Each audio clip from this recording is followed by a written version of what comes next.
Sheldon, what did it mean to be a leading gang member back in the 1970s? Well, the 1970s was a different time period to what people may think of when you think of Britain. For many blacks, it was, um, I would say, for many blacks living in this country, we were under attack on a daily basis. When my parents came here, and many Caribbean parents came in the 40s, 50s, and 60s, early 60s, they endured some of the worst racism you can ever imagine. But the problem was they didn't do nothing about it. They did a few boycotts, but they didn't do nothing really in terms of um, fighting back. So they grew into, they decided that what they would do is they wanted to not cause any problems. Now, I'm not saying all Caribbean parents behaved like that, but a vast majority didn't want to upset the system, and they viewed England as the motherland. When the first generation came out, which was my generation, 50s and 60s, we knew something was wrong, but we couldn't put our hands on it because we're young. You know, we're 6, 7 years old. We're not, you don't know. You have no clue. But as time got on into the 70s, we began to feel something from the system. An example would be my first encounter with racism was I grew up in Kennington, and you will see on the walls coon out, or at them times they didn't use the word nigger, they used the word coon, sambo, or gollywog. And you will see it written on, but you still didn't know because you're just young, like you're 8, 9 years old. And then I remember on the way to the park, we lived in Kennington, the park was just across the road. And it was 1974, and the World Cup was on in Germany. And obviously, for us as young black kids, we only wanted to support a team that had black players. So at that time, Zaire had just qualified for the World Cup, and obviously Brazil. And because Brazil had won it all the other time, we're like, yeah, we're supporting Brazil because they won the World Cup quite a lot of times, and they had lots of black players. So in our heads, we didn't think that Brazil was a racist country because you had black players. England didn't have any. So we supported Brazil. So we was on the way to the park, and everybody wanted to be Pele or Revellino. We all wanted to be one of them. So on the way to the park, 2 police officers were walking down. And as we was walking into the park, they came over to us and said, "You gollywog." So obviously, I'm like 8, 9 years old. I'm like, I don't even know what gollywog is. But because he looked so aggressive and he was really tall, because I'm short, I'm small, I'm thin, I'm like a tiny 9-year-old. I didn't even know what he was going on. And he looked like he wanted to beat me up. And I was like, what? And I was with my friend. He's a year older than me. Yeah. So he was 10 and I was 9. And we was like, wow. So we ran back home and said, and he lived upstairs, I lived downstairs, but we ran into my house and was like, told my mum and dad, this policeman, he called us a gollywog. What's that? What's that? And to my shock, my dad turned to me and said, "What did you do?" And I thought, whoa, what? I'm 9 years old and I don't even know what he's talking about. Like, what did you do? What? Because he just got upset with me. I thought, I didn't know. It was really weird. And then my friend, his dad said the same thing to him. So we thought, wow. So what we realized from that point, we were a bit wary of police, but not to the extent of where we are like later times. Then we realized gollywog was on the wall where it says, "Go back home you chimpanzee, go back and swing. We realize it's written in certain places. So now we're beginning to clock, but still, we're still not there yet. Because remember, we're in primary school, so we're still not clear, yeah? And in primary school, there was white kids. Yeah, I'm saying there were white kids in the primary school. And I don't remember them calling us any of these names. So we was just carrying on. And then my friend, he went to secondary school before me. And he went to secondary school in 75. I went in 76. Oh, that's when we realized things was different. On the way to school, the police would grab us against the wall because we walked to school. Yeah, we walked to school. It was about 2-mile walk. So we would walk on a hot day if it's not raining. And they would grab us up in the neck and they would say things like, "Come on, you black bastard. Come on, punch me, you black." And they'd be saying all these words to us. Black bastard, you cunt. They call us all these nasty words. Remember, we're in the first year of secondary school and my friend is in the second year. We're terrified now. When this happened once, then it happened again, we realized, rah, we're in a war here. Like, it's like really weird. And what was worse, it's not like we could go home to tell our parents because they didn't want to believe us. We felt more awkward going home to tell our parents because they wouldn't do anything. So basically 1977 came and that's when everything changed. We went to school. I was good at football and I didn't know the agenda of the school at that time was to push black people into sports, but you don't know these things. Again, you're young. So I'm suddenly made the captain of the school football team. I'm a good player, but I don't think I was that good, right? So anyway, we go home and a program comes on called Roots. And we had heard some rumor about it, but we couldn't really grasp what it was about. And I'm going to be honest with you, I think that changed every black kid in the country, in that generation. The very next day, I went to school. I got all the black kids. I said, listen, we're not talking to no white kid. They're not going to be in any of the games. So we kicked all the white kids out of the football team. I told any black kid, you're not allowed to date any white girl. You're not allowed. I went completely ballistic. Yeah. I threatened everybody, even guys older. You see, there were guys older than me in the year above. I threatened them too. I threatened everybody in the school. Think about what I'm saying here, 1977, yeah? I'm just a second year. So I'm 12 years old.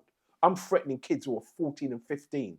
Why? Because what I did was I decided that I'm going to start a gang. We didn't call it a gang, we called it a posse because we were linked to Caribbean. And in the Caribbean, we watched a lot of Western movies. So we never used the word gang, we used the word posse. So I started a posse. So I was able to threaten other kids. I even threatened my own brother and told him, you're not allowed to date any white person. I threatened everybody. We changed. And I think that change left us open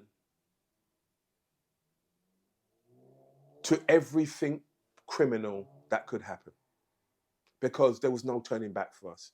One, we were angry at our mums and dad for not telling us about slavery. We were angry at the white people who took us as slaves and still wanted to treat us like slaves. We were angry that we lived in a world that didn't like us because of the color of our skin. We were angry and there was no turning back. Like, for me, there was no turning back. Like, I'm being honest with you. And the following year, my brother, who had just came in from Jamaica when he was about 12, was in the park in Clapham with his other brother. Now, because my brother looks Chinese and my other brother looks black, people didn't associate the two of them as brothers.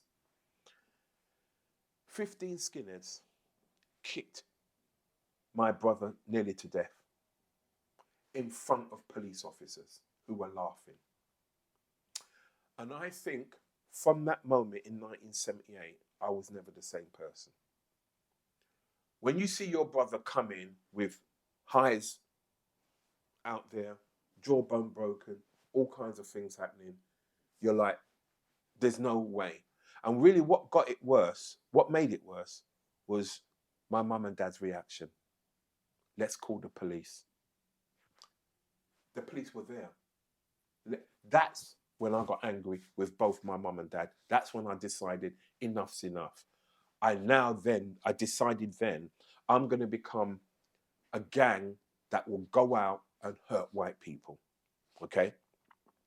But I still didn't want to hurt normal white people. I wanted to hurt skinheads, the National Front, and police officers. And obviously, over that same time period, gangs began to spring up for the same reason. TMD from Tottenham, Bournemouth gang from East London, gangs started to, in pockets, began to spring up for the same reason, protect themselves from racist police officers and the National Front. And that's how what you may call today gangs really started. It started as a protection for themselves against racism because our parents didn't protect us. So growing up in the 70s, when you ask what was it like being a gang leader, we was at war every day. It was a constant war. And a lot of people need to understand that drug dealing, robberies was far from our mindset. We would go out of our way to hurt police officers, like literally go out of our way. But at that time, there was an influx of Jamaican gang members who also called themselves posses. They were on the run from the DEA in America because at that time, the cartels, which were the Mexican gang members, and Pablo Escobar had just started up. And in order for, so the cartels weren't dealing in cocaine at that time. So I'm going back to the late 70s. They weren't really dealing with cocaine. It was still cannabis because in Mexico, farms were big. You could grow a lot of cannabis. We didn't call it cannabis. Let me take that back. We called it weed or ganja, yeah? Or marijuana. So they were transporting it into America. But the cartels and Pablo Escobar, he started with marijuana, but then realized cocaine could make more money. So he decided to use what the cartels were doing, using small aeroplanes to bring it in. But what these organized criminal networks didn't want to do was distribute it themselves in America. So what they did was they found gangs, African-American gangs, and Jamaican gangs, to distribute the gang. This is before the Hispanic gangs started to get involved. So before you got the gangs from El Salvador, Guatemala, those countries, before they really got involved. But because the Jamaicans were hyper violent, if you were found selling drugs in a Jamaican territory in America, they wouldn't just go to kill you. They will shoot the entire street. So they will drive down the street, and instead of killing one person, they'll kill like 100.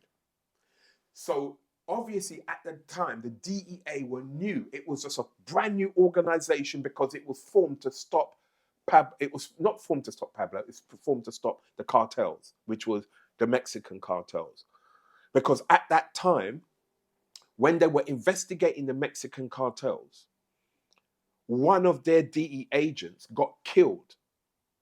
And so that's when the DEA got more money and started to work and fight against Pablo Escobar and all of that. So those people were coming from America and Jamaica into England. And it was easy for them to hide amongst us because we're all Jamaicans. So we're literally related to them. one way or another. And so what happened was the gangs in England that were started in the 70s to fight against police began to divert into criminal activity being used by the Jamaicans. Because the Jamaicans would say to them, you've got no respect in the country. They don't even like you because you're black, so you might as well do whatever. So you will find pockets of gangs in England beginning to get involved in criminality. We didn't. We continued fighting police officers. We continued. So, for instance, what I would do, I would organize my group. We were still school kids. Remember, we weren't left yet. And we would go into a racist area, deliberate, just to fight the National Front. No one else did that. We were the only gang, or if you want to call the word gang, that actually did that. What did those fights look like? In those days, it was baseball bats, snooker balls in socks, and bottles. That's what the fight looked like. And I had a baseball bat, and we'd just go in there just to start a fight. Don't get me wrong. I'm not suggesting for 1 second that we didn't get a beating, but we gave as well. And we remember we were kids. Remember we weren't adults, so we were fighting guys that were 18 years old, 19 years old. We weren't, because the guys that were my age, they couldn't fight us. Those white kids that were our age would knock them out. So we would go. I remember one time, we rushed into a pub in Bermondsey. Just rushed in. Remember, we're a bunch of kids, and started throwing bottles. See, a lot of people don't understand what I did and how I did it and why I did it. Because remember, I'm too far gone. Remember, my mum and dad didn't tell me about slavery. They didn't tell me about colonialism. They didn't tell me about the National Front or racist police officers or what they enjoy. Remember, I had to learn on the sharp end of that. So I'm angry with my mum and dad. But I'm also angry with the system that continues to hurt me because of the color of my skin. So I'm too far gone. You can't tell me nothing. So when I'm sitting there saying we're going to go in that pub and we're going to rush in there and smash bottles over and we don't care who gets hit, you can't tell me, oh, it's wrong. They didn't do anything to you. Why are you doing that? I didn't care. So for me, when you ask the question about what it was like, that's what I was like. I was hell-bent on destruction. So for instance, in the evening time, we would see a police car because they would always be parked up somewhere, yeah? And we would get a brick and just smash the thing. And in those days, we knew white police officers can't run.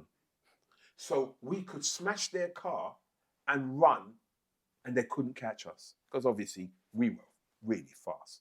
So I enjoyed smashing up police cars. I enjoyed rushing the National Front. I got beat. Don't go me. I remember one time I got suckered. Like I got punched, like quite a few times, and I fell to the floor. They kicked me up because I'm not going to sit here and try and say, yeah, I whacked them up because I'm a kid. Remember, I'm not an adult. I'm not even 16. So I'm going to get a beating. But I will say this. When we first started out, that's what we wanted to do. Hurt as much National Front, racist police officers and pub goers as possible. And we did that. How did that develop once you hit your 20s, your early 20s? That developed when we were 16, because by then, things had changed dramatically.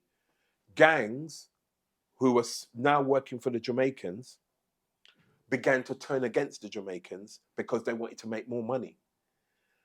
My gang began to, because a few of us got nicked. In those days, you didn't have a youth offending institute. You didn't have Feltham, none of that. It was called Ballstall, yeah? So quite a few of my friends got nicked and went to Ballstall. When they came out, they were like, bruv, I'm not on this thing. I want to make money. That's when they got involved. Now, I held the first gun, and it wasn't even mine. The brother that went into Ballstall and came out, he got the gun because he said, you can't sell drugs without a gun. I wasn't a drug dealer. I didn't want to sell drugs. I wanted to carry on fighting police officers. And so I was about 15, I think, when I had a 9mm gun or something like that. It wasn't mine, though. It was somebody else, and I was just holding it, and it felt powerful. You understand?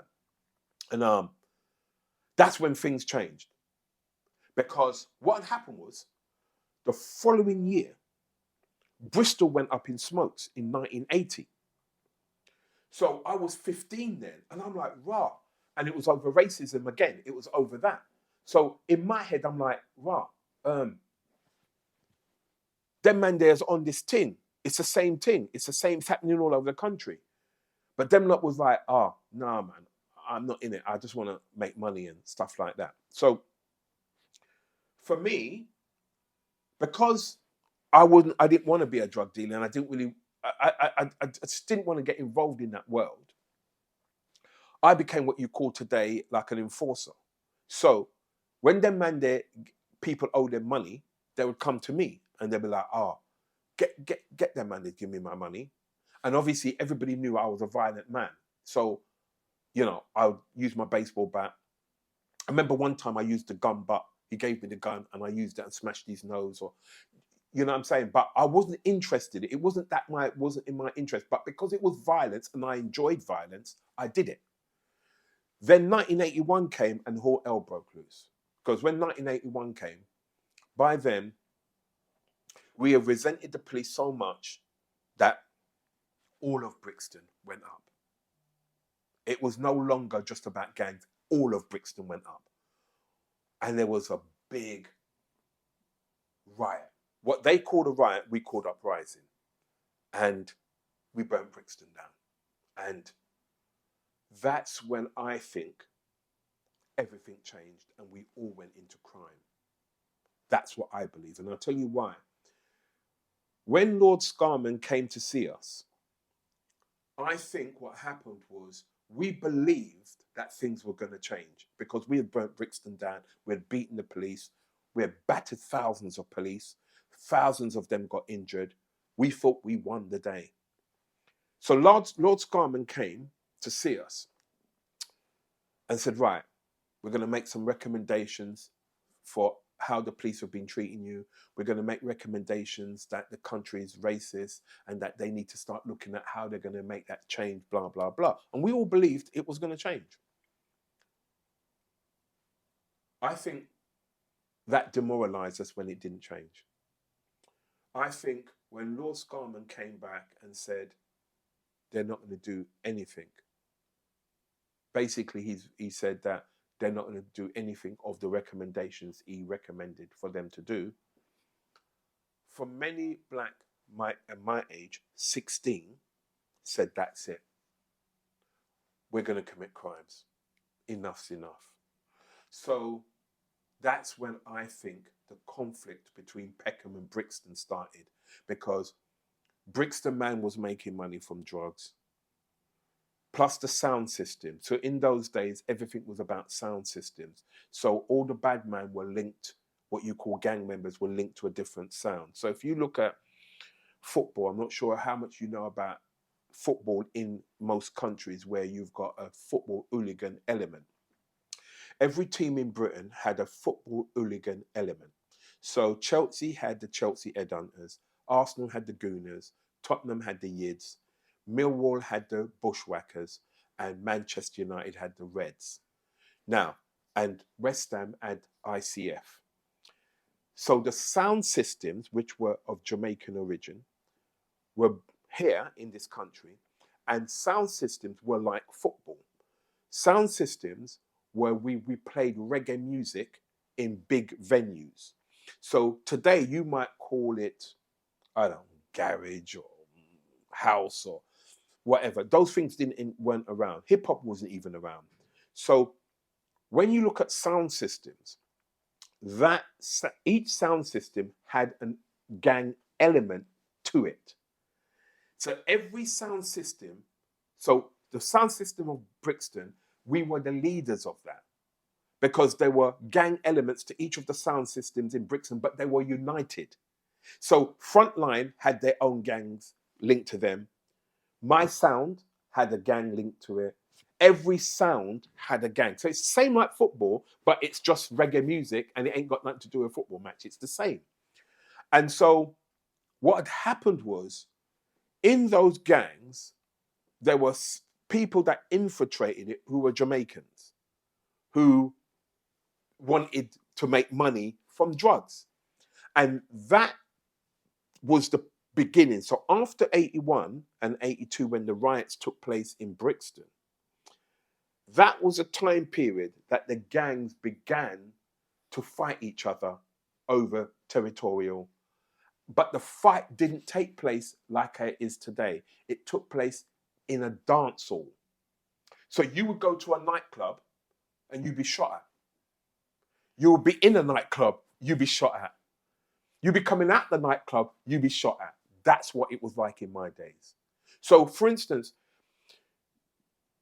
if you knew that a guy from Peckham was making more money or something, and you knew, because everybody went to a dance. It's like football for white people. That's how it was for dance hall. So every black person went to a dance hall. So you knew that. So you'd be like, yeah, he's going to be at this dance. So you would go with your guns. That's how it was. So a lot of the murders and shootings for drugs against each other took place in that setting. It's not like it is today. This is what I'm saying. A lot of people don't understand that. That's where it all began. We began shooting each other in dance halls. And so there was no turning back from that. There was just no turning back. We stopped fighting against racism. We stopped fighting racist police officers. We stopped fighting the National Front. And we just became what you call today proper hardcore gang members. Even though I weren't one, I was more what you would call an enforcer, a guy that liked hurting people. But I'm obviously linked to the Brixton people because that's where I'm from. So it meant that when you're from Brixton, because of our reputation, people wanted to hurt us. So that was the time period of the 80s. And that's what people need to understand. There's periods that made gangs what it is today, but you can't just talk about gangs today without the yesterday, because yesterday and the yesterday before that is why we're here today, which is slavery, colonialism, imperialism. Then we began to hate each other. So whereas me and you would be working together, like fighting racism, we're now working against each other because you're now selling drugs. My crew's selling drugs.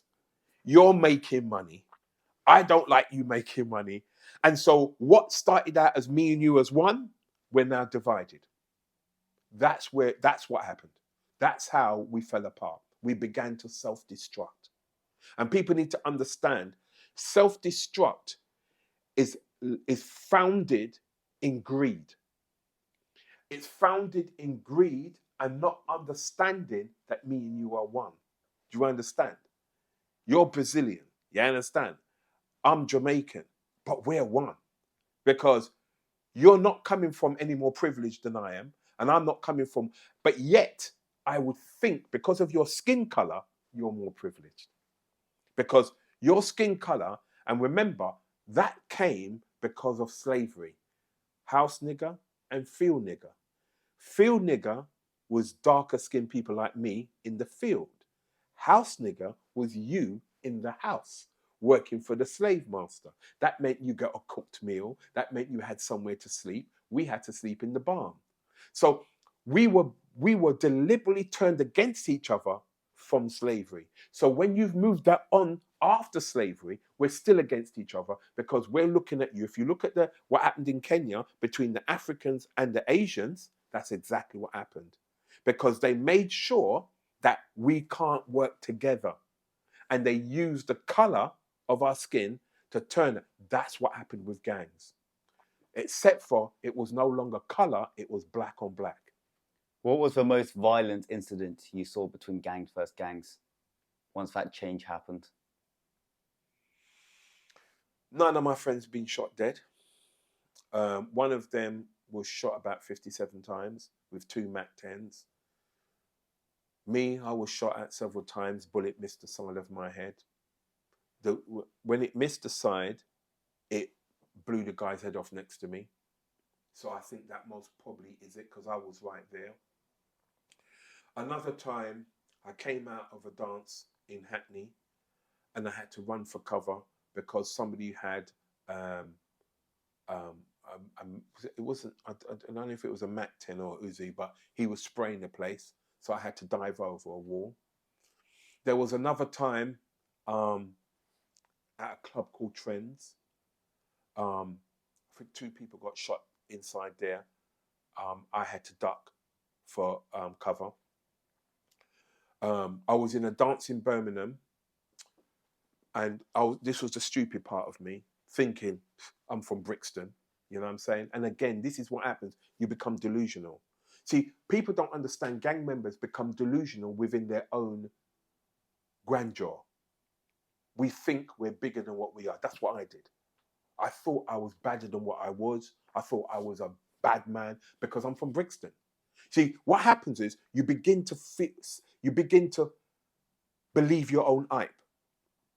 And so thinking I could go to Birmingham and Manchester man can't do nothing was a stupid mistake, because I had to run for cover. 3 people got shot dead in that dance. So people need to understand, when you ask a question, what's the most violent incident, it's too much to narrow it down to one incident. But most probably I've been doing the one that's personal to me, which is the bullet missed the side of my face but blew the guy's head off next to me. So I'd say the first time I ever saw a guy with a hole in his head. During this time, what was your relationship like with your parents, your friends, your wider family? I lied to everybody. I was a thief. I used to steal from my mum. I used to steal from my older brothers. I was a liar. Never told the truth to my girlfriend, the mother of my 2 kids, the 2 older ones. Everything was just a lie. Because it's not, you couldn't go home and say, yeah, Dad, I just beat up a police officer. Yeah, Dad, I just smashed up a black kid because he owed some drugs to me. Do you see what I'm saying? So you lie. You consistently lie. And I was a consistent liar. Compulsive lie all the time. So much so that I began to believe the lie. You know what I'm saying? Go home, pretend to be a good kid, and then back on the road and become a demon or become the devil incarnated. You understand? So you become delusional, believe your own hype, and because your friends carry guns, you know what I'm saying? You walk around with this invincibility.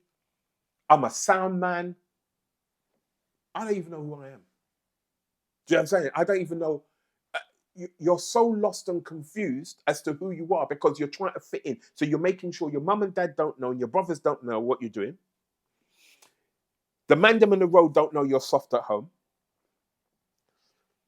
So you have to be the big man because I'm a leader. You understand? So you have to be the big man on that thing. So you can't show no fear.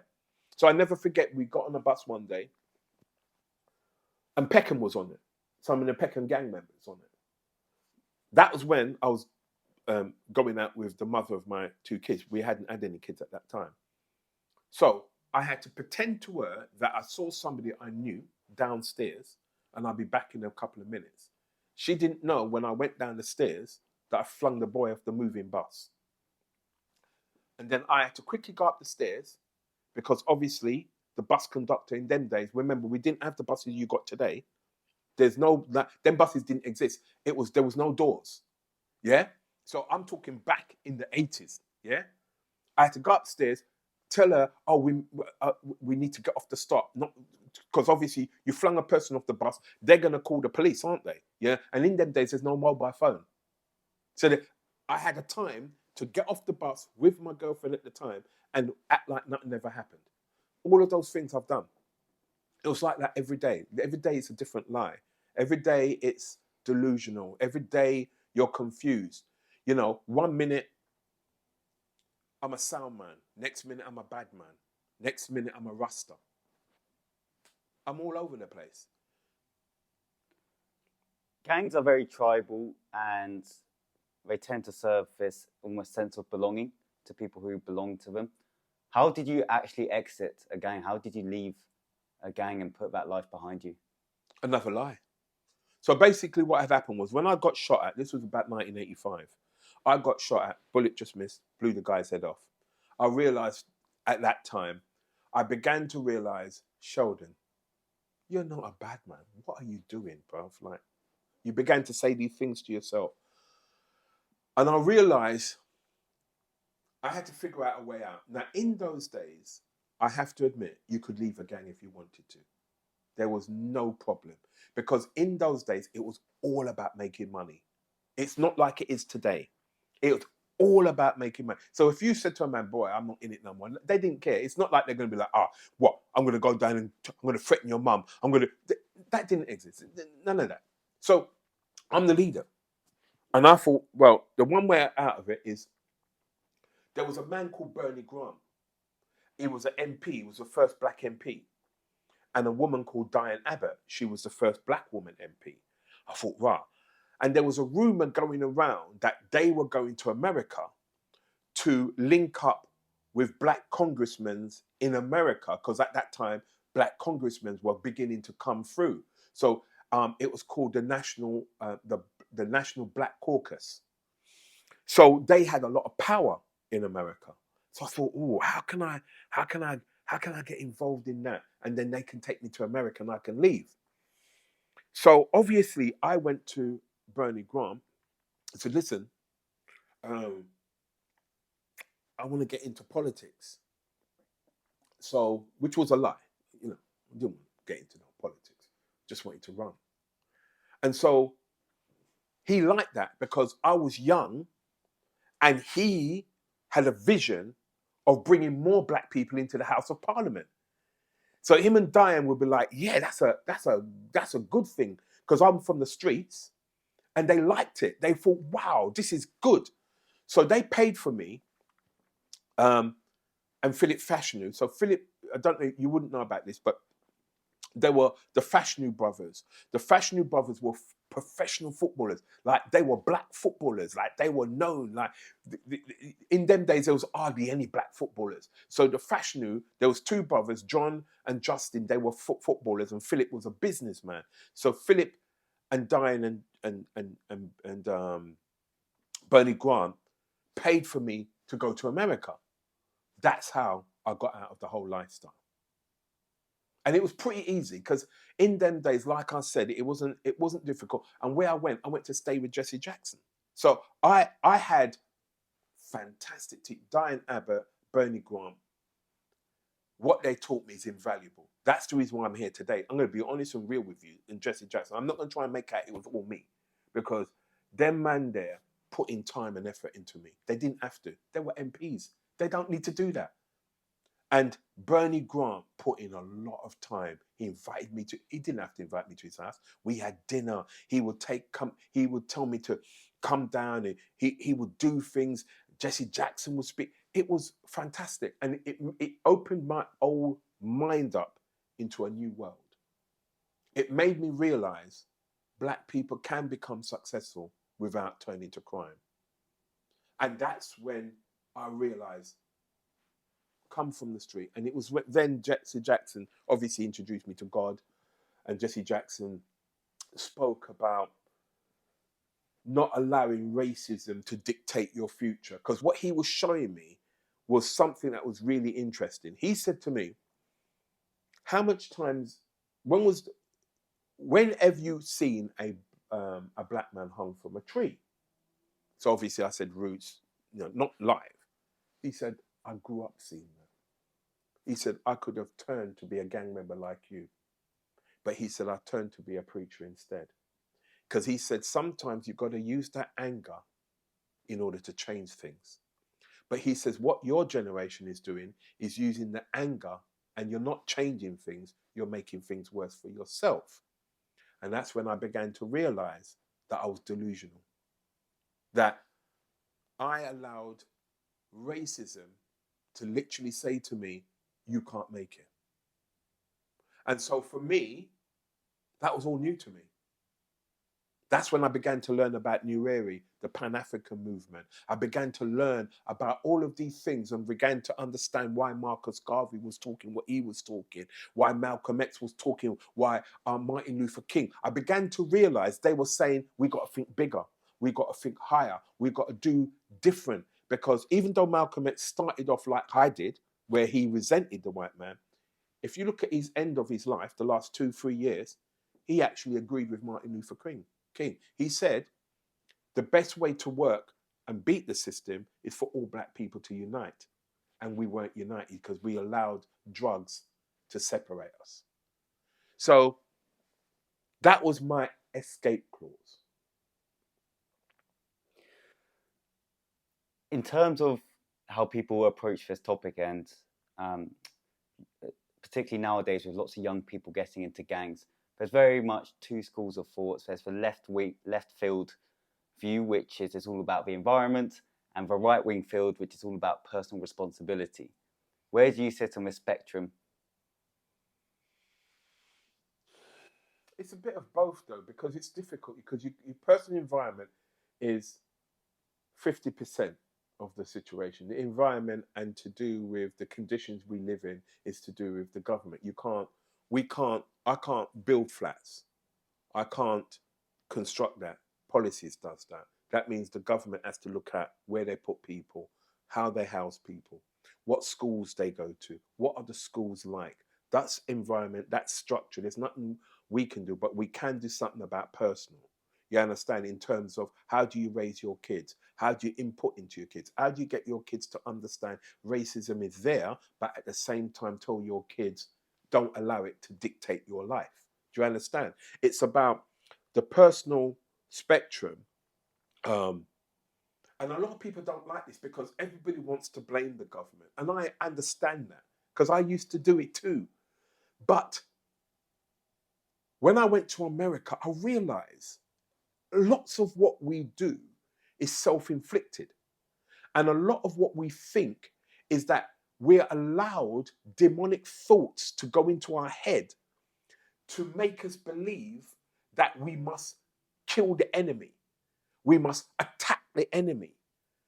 And if you think about it logically, that's just going to put you in jail or you're dead. And that's where my friends ended up dead.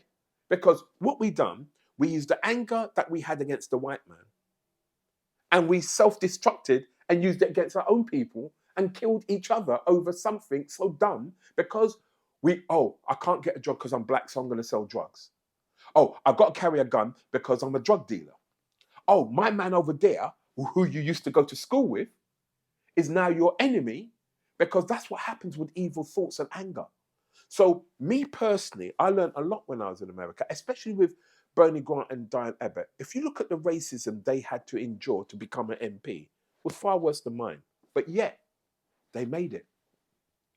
They become MPs. So it told me a lot about taking personal responsibility. It taught me a lot about, hang on a minute, if Bernie Grant and Diane Abbott and Jesse Jackson can be successful to where they want to be, that Jesse Jackson, big, massive, used to march with Martin Luther King. Diane Abbott and Bernie Grant became the first black MPs. They did it living in the same country as me, being racially abused like me, being systematically abused by police officers like me, but yet they never killed anybody, yet they never sold any drugs. So that's when I realized they're right. We have got to take some personal responsibility, but at the same time, we've got to get the government and local authorities to take their responsibility for the conditions we live in. Nowadays, it seems like there are people as young as 12, 13 getting caught up in gangs, particularly in London. It's quite well documented, the rise of stabbings in recent years. How have you seen gangs develop in the last 2 decades? Well, basically, the gangs developed because of the Labour Party. Basically, in 2000, I had gone to see Jack Straw, who was the Home Secretary at the time. Labour Party had just got into power in 1997. So I had gone to see the Home Secretary to explain to him that the gang's problem is going to get worse because the children are going to get younger. But the problem when you're dealing with white people in establishment, everything they do is about stats. So his argument to me from his department was, where is my data? Now remember, I'm from the streets. He's asking a man who does work with gang members. I don't do quantitative data collection. I do qualitative work, which is outreach, which is going into trap houses. He's asking me to justify how have I arrived at this conclusion that we're going to have a problem with children being involved? Because what it is when you're dealing with Labour and Conservative Party, they don't go by what they can see. They go by what is reported. So if the police reports they've arrested 100 guys, of the 100, 69 were known to be in a gang and they were all 18, 19, 20. In their heads, they're like, oh, there's no young people involved. There's no one young involved. No one's in school, because that's what. But what they're failing to understand, for every 10 person you arrest, 30 has never been arrested. And that's the 30 I deal with when I go to the trap house. That's the 30 I deal with who's sitting on the wall in the estate. Because the police can't arrest everyone. They can only arrest a small amount. And the only ones they arrest who are running the risk. And what happened was, the gangs began to realize they're getting arrested. So the gang members decided, we need to recruit young kids because police are not going to stop and search them. So in 2000, the gang members began to wait outside schools to recruit young kids, because the young kids have never been in trouble with the police. And it is very unlikely, this is back then, this is over 24 years ago, that police will stop a 14-year-old. They wouldn't, not in them days. Now they would, but not back then. So these gang members began to realize, hang on a minute, if we recruit these people to sell the drugs on our behalf, we can make the money, but we won't get arrested. So that's when I began, because obviously I'm in a trap house, so I see what's going on. I know what's going on. But when you're dealing with government officials, like at that time was Labour, and they're white, and because at that time they didn't want to deal with it, because at the time it was many black kids that were killing each other, even though there were more white gang members than black. But because they were white, it was not going reported. Things were only reported if a black person was involved. So the gangs in Salford, Croxteth, Norris Green, in those areas like Liverpool, Manchester and Nottingham, they weren't being reported because they were white. So people in their heads had assumed that it was all black gangs fighting each other, shooting each other. Yes, in London it was, and in parts of Birmingham. But when you go to Nottingham, you went to Liverpool, you went to Manchester, you went to Huddersfield, you went to those areas, they weren't black. They were white kids doing exactly what black kids were doing. So when you have a system that carefully will not report crimes that involved white kids who did the similar crimes to black kids, you're then left with thinking, when a person like me goes to see you, you're like, where's your evidence? Do you see what I'm saying? So for me, it's like, I began to see the change in 2000 when I was going to the trap houses. And that's when I began to see younger kids in there, 14, 15, in these trap houses. And in those days, it was all guns. The Rambos and machetes wasn't really there until later times. But it was all like, you had shotguns. So some of the trap houses I'm going to in East London, they had shotguns. Glocks were too expensive, so it's like 9mm guns, that kind of stuff. You might, if you went into Tottenham, one or two of them had Mac 10s. Not all of them, because Mac 10s were expensive. So that's when I began to see the change, because I was physically there. Sheldon, I want to talk about some of the work you do with Gangsline. You have this incredible experience growing up in London, being in a gang, experiencing real racism, and now you've really spun your life around and you're doing great work in the community. Can you talk a bit about what you're doing with Gangsline and how you guys are helping younger people? Well, what happened was we were contacted by Lambeth Council in 2008. At that time, Gangsline hadn't started. It was just me going out into trap houses. I was just visiting trap houses, going to see gang members. I didn't have a program. I didn't have a company registered at company's house, nothing like that. We then got a phone call because in that weekend, about 15 young people were murdered at the same weekend for the first time in Britain. Britain never had that amount of murder rate in one weekend, and it was all black kids. So we got contacted by Lambeth Council or I got contacted because they had heard that I go to trap houses. So they were like, oh, can you come see what you can do to engage these guys who are carrying guns? Da, da, da, da, da. So that's when I thought, oh, you know what? It's best I name ourselves, name our unit, like call us something. So at first I called us TAG, Target Against Gangs. So we became TAG, an outfit called TAG. So we would go out and I recruited former gang members. All of this was pure accident. It wasn't like planned. And so I then said, oh, they want me to go to Lambeth and deal with them man there. So it's best I go with a couple of man them. You know what I'm saying? So I began to recruit gang members to come with me. And that's when they said to me in Lambeth, like, you know, is there any way you can do this on a more permanent basis? And obviously, I'm like, yeah, but I'm not thinking of money yet because I'm thinking, yeah, I just jumped at it. Because obviously I was already going to trap house. It's not like it was a new experience for me. As a team, it was, but not as a singular. So I thought, yeah, I could do that. I'll go. So I started to engage the gang members. Then Barking and Dagenham had heard that I was engaging gang members. And obviously, if you can engage gang members in Lambeth, which were the most notorious, you can engage gang members anywhere.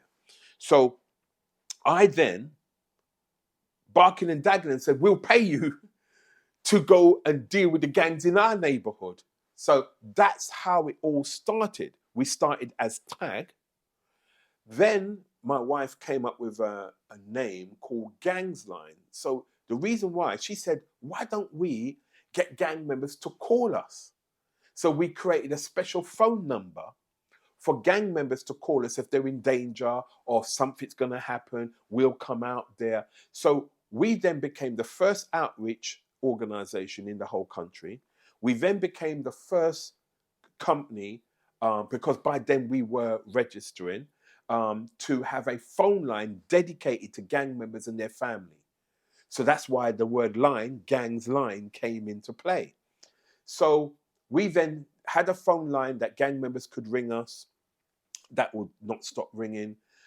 We were doing outreach into trap house. And at first, we didn't have a program. I will tell you that now. We didn't have a program. It was just us going to trap houses. Then what happened was we had such success in Barking and Dagenham, Lambeth, engaging gang members that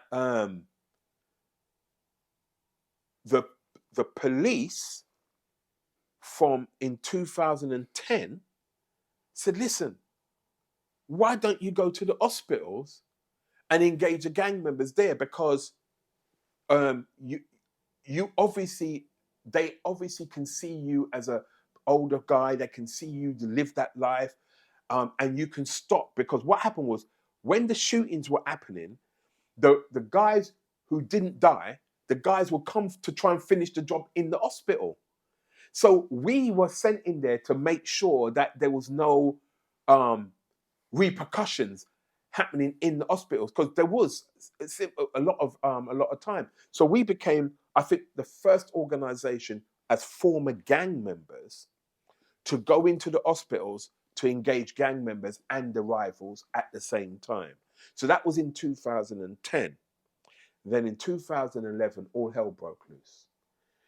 Mark Duggan had been shot He was from TMD, Tottenham Mandem. He was a gang member. Basically, the police was following him, and he must have come out of the car. He didn't have a gun on him, and they shot him anyway. So a riot happened. So Theresa May was the Home Secretary. She called me and said, can you come to a meeting? Because she had heard about the work that I was doing with Gangsline across. I was doing the work in London, Nottingham.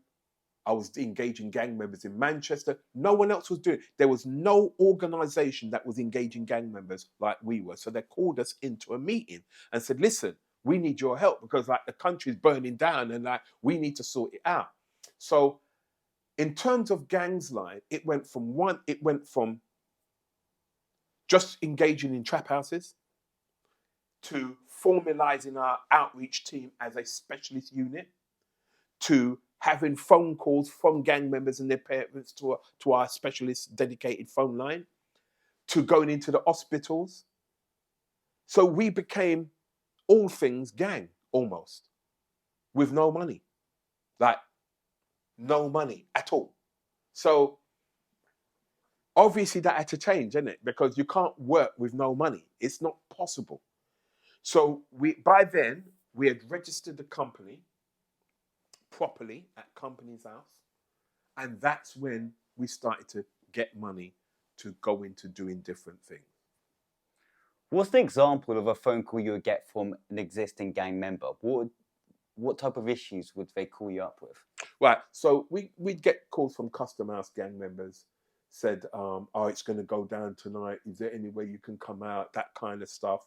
We'd get phone calls about somebody threw acid in this one's face. Can you come out? We get all kinds of phone calls. Most of the time it was to prevent a shooting. So in 1 year, we prevented 38 shootings. No one else has done that in the whole country at that point, at that time. No one. The police recorded it officially that we stopped 38 murders.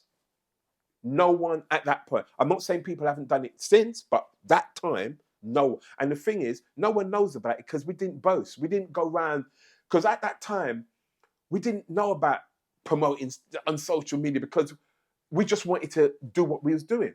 So we didn't boast about it or nothing like that. But yeah, we stopped 38 murders because of phone calls. When you say stopped, how did you do that? Did you engage with the rival gangs? Both. Sit down and not sit down. No, there's no sit down. When we turned up, they were either on their way out. It's called ride out. They were either on their way out or we'd catch them getting into the car. You know what I'm saying? Guns are there, and we'll talk them out of it. Wow. Because remember, the difference between us at that time, there was no one else doing it, and we're older than them. See, a lot of them had respect for us because of our age. They were like, they would. So, because most of them at that time were Caribbean, they would call me father because I'm like a father figure. Or they would call me Don, because back in the days, they used to use the word Don and not boss. So, because we were older than them, they respected us, and we would talk. We obviously harsh words had to be said because a man's got his gun on him. He wants to use it, innit? You know what I'm saying? And we would show him, so boom, my friends are dead. That's where this is going to end up. We'll find words. It wasn't written down. I couldn't say to you, we said this and this. It was whatever came to us on that. You got to remember, most of us who went out to these places were Christians. We were Christians. Even though we were former gang members, we were all Christians. So most of the people we engaged with at that time, they were black. So for instance, when we went to Norris Green, they were white kids. So we said different words to them because they're white kids and they might not have a Christian philosophy in their heads, because most white families at that time and still today are not Christians as such. So when we went to the black kids, it was easy for us to use scripture on them because they knew it because of their mums, or most gang members that we engaged with for the first 14 years, I'd say more than that. So from 1988 to about 2014, most of them had Christian background. Now, the Asians, then, when we went to see them, what we would do, so for instance, when we dealt with the gangs in Tower Hamlets, so there's a massive Bangladeshi gangs in Tower Hamlets, lots of them. And we got asked by the Asian community to go there. And remember, we're Christians, so this is what we did. We went straight to the mosque, went and got a man who was an outreach worker to come with us. Because what we recognize is this: you've got to adapt to your environment. I'm not in a black environment, I'm in an Asian environment. You've got to respect that. So you can't go in there with a black mentality. You've got to go in there with an Asian mentality. That's why I got the respect of the Asian community. Because they loved when I came with an imam. I didn't come as Sheldon Thomas. I came with a person I knew they're going to respect. And that's the reason why I've got the respect of most gang members back then, because I adapted my approach. When I went into a white neighborhood, I would go with a white outreach worker so that they knew that I'm not going to try and come there as if I know white people. Because I'm not white, I'm black. So I adapted my approach. So I would say between 1988, when I first engaged the first gang, which was in Moss Side, called the Gooch Glows Gang in 1988, to 2014, I would say that Gangsline made such a serious impact because of our outreach commitments. But what happened was that all changed because money obviously plays a part, and different government comes in with different agendas. So that kind of put a hold on our outreach program, and we began to do more referrals. Sheldon, as a final question, what advice would you give to two sets of people? The first being a young 13, 14-year-old kid being brought up in a state today in London, and the second being the government. What advice would you give those two sets? The problem with the kid that's brought up on an estate is whether they have a father. If they don't have a father, the mum has to find a positive male role model at a very early age. The problem with us as parents, we tend to parent when the kid is 10. You can't. I would say this, not to the kid, I would say to the parent, that when you have a child on an estate that you know there's a lot of unemployment, no fathers, drug dealers, what you have to do is start at a very early age to show that kid much love. Because it's the lack of love in the family home that makes people go out on the road. I wasn't loved at home by either parent. That's because my mum and dad was not loved themselves. So if you've not been loved, you can't give love. That's what I would say to parents now of a child who's on an estate. You have to show that kid, make that kid feel loved, so that when that gang member does approach him, and he will, that kid will have enough inside of him to say to the gang member, you know what, bruv, I'm not really interested at this moment in time. I just want to do this. Because one thing I know about gang members, they only groom the ones that are unsure of where they're going. But when a kid is sure of where they're going, so you've got to understand, David Beckham, I'm going to give you an example, grew up in a part of East London that had crime. Yet David Beckham became one of the best footballers ever lived. When you listen to his dad said all he did was play football. And he said, even when his friends were committing crime, David Beckham was kicking the ball in the wall on his own. What you have to do is encourage your kid to be the best they can be, but with love. When a boy doesn't feel loved, he will go elsewhere, thinking that that teenager who's come to him and said, I'm buying you a pair of trainers because your trainers are not nice. He then thinks that kid likes him. He doesn't. He just wants to use him to sell drugs. So my answer is not to the kid. It's to the parent of that kid. If I was speaking to the government, it's quite simple. You have to invest large amount of money. So I would stop investing in Ukraine, stop investing in Israel, stop helping countries who are committing atrocities, and invest in your own people so that you can rebuild neighborhoods that are falling to pieces. You can encourage more men to be more responsible for their children by putting on father classes that cost money. You should invest more into centers where young people can go after school that will have recording studio, car mechanics,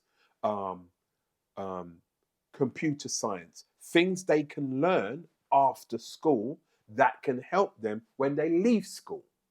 So that costs money. You cannot build a center like that. And you need to have a center in every neighborhood so that kid doesn't need to go to another neighborhood and get stabbed because he's in another neighborhood. That's called lacking.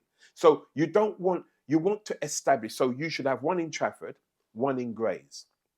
So the kid in Grays don't need to come to Trafford and the kid in Trafford don't need to go to Grays. Or you should have one in Lambeth, which is in Brixton, and then one in Streatham. So the kid in Streatham don't need to come to the one in Brixton. These centres should be specialists with specialist facilitators who will give out these certificates. So these kids can come there free of charge, no charge whatsoever, and learn different skills outside of school that will help them when they leave school. That's the one thing. The other thing is to make sure you have more Black and Asian teachers in the schools. So that way, when a Black kid comes into a school, they don't feel that, because most white teachers don't understand cultural differences. They don't understand the cultural impact. So you need teachers who understand the cultural impact. So you have to recruit more. That means that's going to cost. Secondly, you need to have more men involved in services where young men who commit crimes will come into contact with them. So in the prisons, the police, the ambulance, and the doctor. Why are there so many women in social service, so many women in the ambulance service, so many women in schools? Why? Because we're not paying the right salary to attract the men. So we need to change that. That's what I would say to the government. Secondly, every government that comes into power, regardless of who you are, whether it be the Green Power or whatever power you want to call yourself, your agenda, on the top of your agenda, must be young people. Why? Because when you're 65, you're not living forever. That means your policies must be adaptable for the kids who are 13. But if you don't understand the kid who is 13 because you're 65 and you lived in a middle-class neighborhood for most of your life, then you've got to recruit people who will be your people. So as an MP, you have workers that work under you who do proper research. You should be recruiting people that are relatable to young people on the streets so that you can create policies that will affect young people and be more impactful and positive for the future. Not thinking about yourself, because I'm 60 years old. I've got to hand my company over to my children. How can I run a company at 80? I'm not, that's just dumb. So simple. We should all be thinking of transitioning our lives into our young people's lives. And the only way you can do that is if you've got a government willingly who want to do that, so that means the future of Britain or the future of America or the future of Brazil or the future of the Caribbean is in good hands because we're planning ahead. Sheldon, firstly, you look great for 60 years old. I really appreciate your time today. Your story is absolutely incredible. The way you have spun quite a negative upbringing into doing real positive community work is something I've not really seen at all on this scale. So thank you and keep smashing for work. No problem. I'm just there, just letting everybody know. Soon you're going to call me Dr. Sheldon because I'm going to be doing my PhD and I'm going to become a full-time lecturer. I'm a part-time lecturer at the moment, but I'm going to be a full-time lecturer in about 5 or 6 years' time. Of course, we'll leave all the links in the description below to Gangsline and various other things. So yeah.